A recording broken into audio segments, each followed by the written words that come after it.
On the Senate floor Wednesday, Senate Majority Leader Chuck Schumer voiced his support for the DISCLOSE Act. Schumer said, quote, "The DISCLOSE Act operates off a simple premise.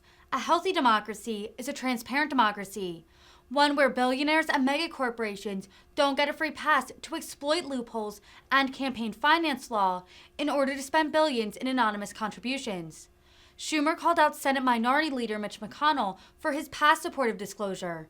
President Biden on Tuesday urged Republicans to join Democrats in supporting the legislation. Mr. President. Majority Leader. Mr. President, 35 years ago, this month, every nation on Earth came together for the first time in human history to sign on to a global accord to save the planet's dying ozone layer. It was a convergence unlike any before, uniting not just every member of the United Nations, but in time also the European Union and even the Holy See. That accord, of course, was the Montreal Protocol, hailed by then UN Secretary General Kofi Annan as, quote, perhaps the single most successful international agreement to date. Today, the Senate will finish the work of ratifying the Kigali Amendment to the protocol when we vote later today here on the floor. Ratifying the Kigali Amendment will require 2/3 of the Senate. And I want to thank every single member, Democratic and Republican alike, who voted yesterday to move forward on this measure. Our country, our businesses, and our planet will benefit because of it. I hope we can see that same level of support today. In a year where we've already seen plenty of major bipartisan bills become law, the Kigali Amendment might just be one of the most important bipartisan achievements to date.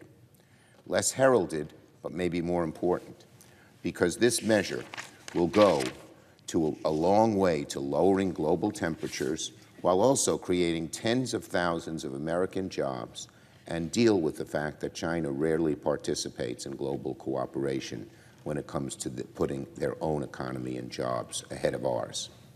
As I've explained, the Kigali Amendment will signal the U.S.'s commitment to phase down the use of dangerous industrial chemicals known as HFCs by 80% over the next 15 years. HFCs are found practically in every home in America and around the world, inside the vast majority of refrigerators, air conditioner units, aerosols, insulating foams, and more. Experts say that if we can meet the goals set forth by the Kigali Amendment, we can reduce global temperatures by about 0.5 degrees Celsius by the end of the century. That's huge.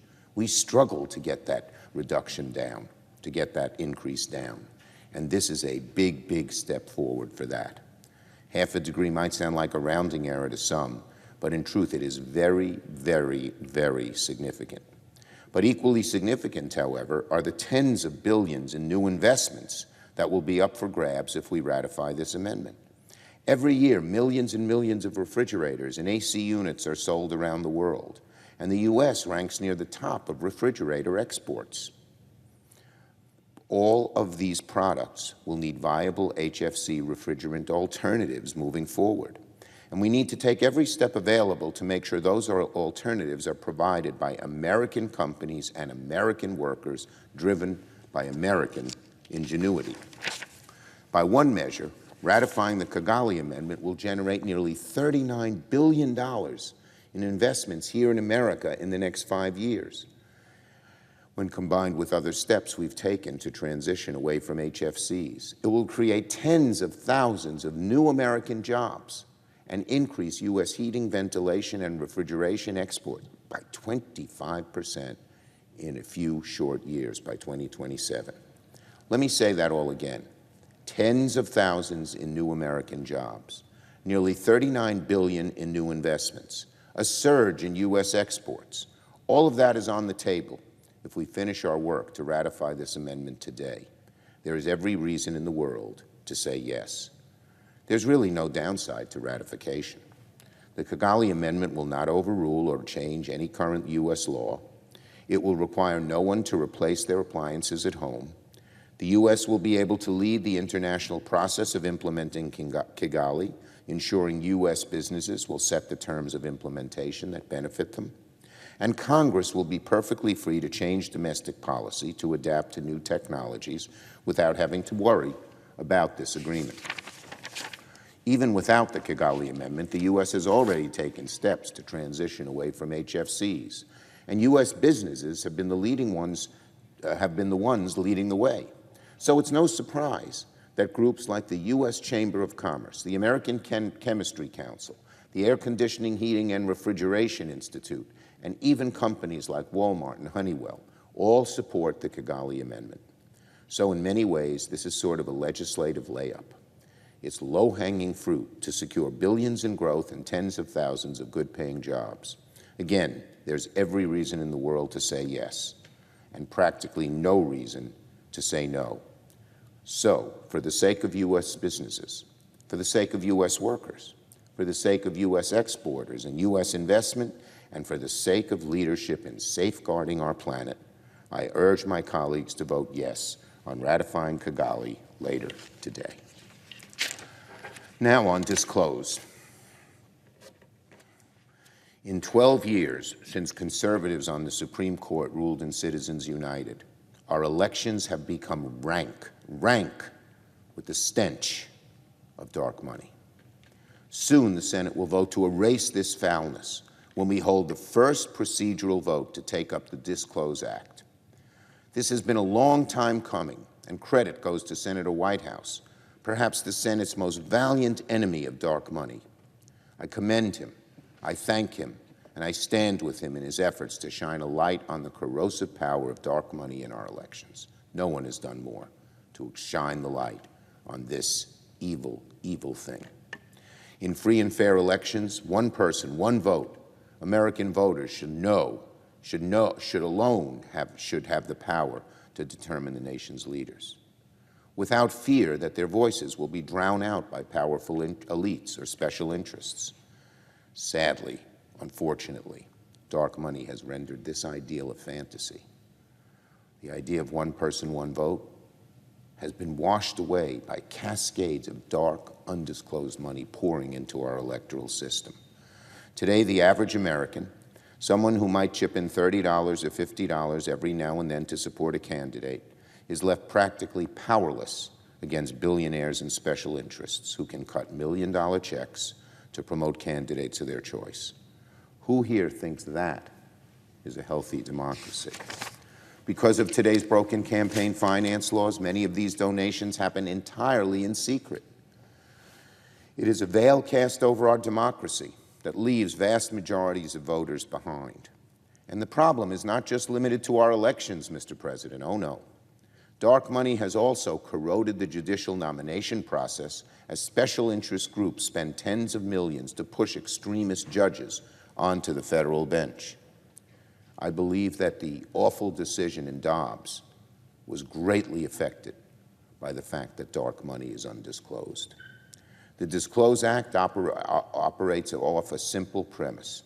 A healthy democracy is a transparent democracy, one where billionaires and mega corporations don't get a free pass to exploit loopholes in campaign finance law in order to spend billions in anonymous contributions.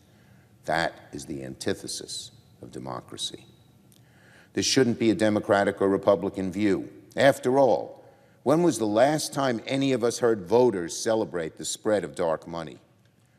When was the last time any of us heard voters say it's better for billionaires and special interests to buy elections in secret rather than be held accountable to the public?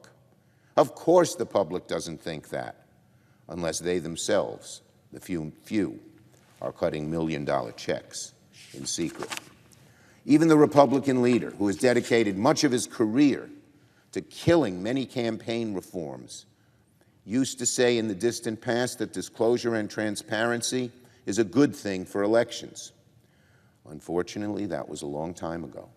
And now all we hear from the other side are the absurd, and these are truly absurd arguments, that transparency somehow equates to suppressing freedom of elections, tying logic and fairness into a pretzel knot to say that transparency is like suppressing freedom of expression is absurd. Imagine this. Imagine being on the side of millionaires and billionaires who would no longer have the luxury of influencing our elections by cutting million-dollar checks in total anonymity. What a tragedy. Isn't that a shame? These poor billionaires and millionaires might have to disclose what they're doing. Of course, imagining being on the side of those millionaires and billionaires is ridiculous.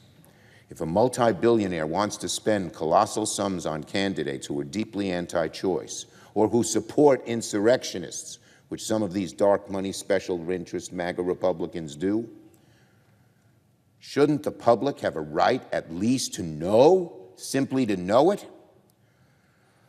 If someone wants to come here on the floor and argue otherwise, God help our democracy. Louis D. Brandeis said over a century ago that sunlight is the best of disinfectants. The DISCLOSE Act would put that into practice. So if you agree that the American people have a right to know who is trying to influence their elections, support the DISCLOSE Act. If you agree that America's representatives should only have one boss, the people, and not special interests, then support the DISCLOSE Act.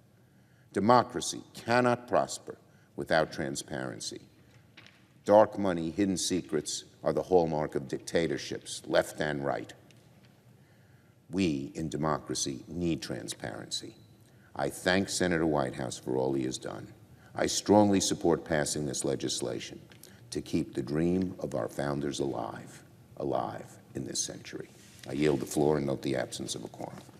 We'll call the roll.